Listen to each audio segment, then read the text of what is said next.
I'm a 16 years old girl, and my best friend is my little 7 years old niece. She's so pretty. Can you imagine a real life Snow White? Her skin white as snow, her lips as roses.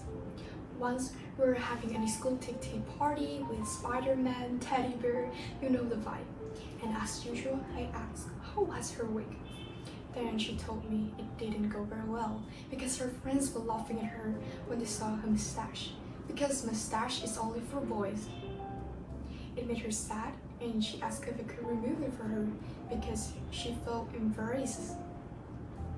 Look at my kids say that, I feel my heart was broken to pieces. And this led me to the conclusion that from a very young age, we already have conceptions about genders, but yet we are not being taught properly about it. Gender discrimination has shown up in our lives since we were a kid.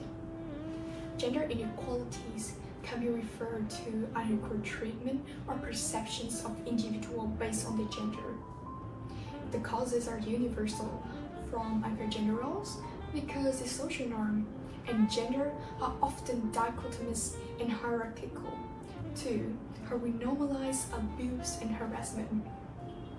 Gender discrimination has been passed down from generations to generations for centuries.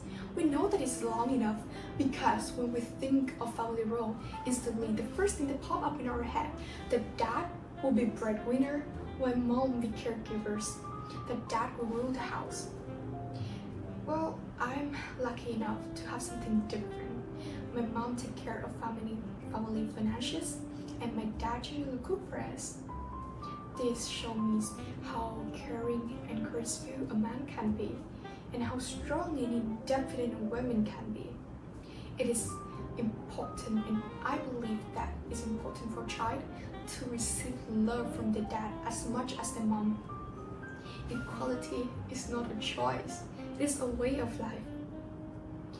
Sadly, many people still see gender issues as women issues, even though the strict definitions encompasses male, female, and other gender identities.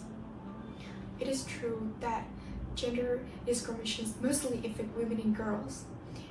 In Vietnam, according to a national study on domestic violence against Vietnamese women in 2010, on average, 1 out of 3 Vietnamese women is subject to physical and sexual violence by her husband.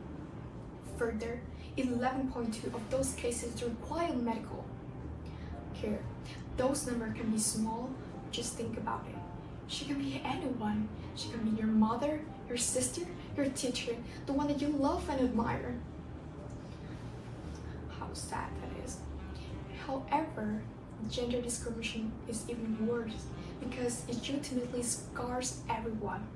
It is a fact that both men and women can be sexually used and abused in same or different way, but are equally harmful. At the age of 13, I was sexually harassed on the street.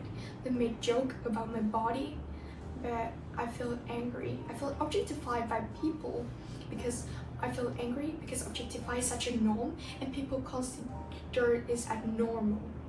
Then since they didn't touch me, then just walk away, don't mess with them, consider those words as just noises. I feel angry because my body is made out of bone and flesh, not anything else. Eventually, I was being touched and unable to speak. How ashamed that we're living in a society that they teach girls and women to get used to it, but not teaching boys to hold me in the pen.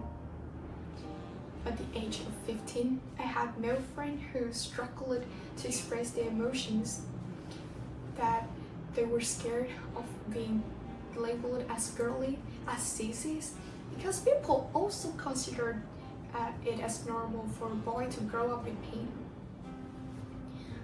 Those are just words. It doesn't severely hurt.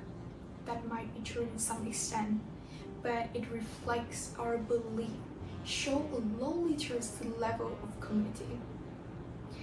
At the end of the day, I've come a long way. I know that my existence still matters, And now I'm standing here, raising my voice to speak for us, the young generations. We do not want to grow up with such perceptions. We want to show our color freely without being judged. And for me, gender discrimination is the synonym for humans respecting human. Gender inequality is everyone's problem, so we empowered women to stand up, but we also invited men to join this journey with us. Only together that we can end this sad epidemic. We can end sexism by widening our knowledge, open our mind, and looking through intersectional lenses. Education plays an important role to change the situations. Gender equality is a topic that every school should talk about. They should show their kid the potentials of tackling the issues, what they can be, not what they should be. Information and knowledge is the key to the one who do not realize how urgent the situation to realizing is realizing. And last but not least, we need open-minded parents to accept the children, to let them choose what they want to play, to read or knit freely. Only then we can deal with gender discriminations and achieve a prosperous, sustainable, and peaceful world. I'm ready to move forward. Are you?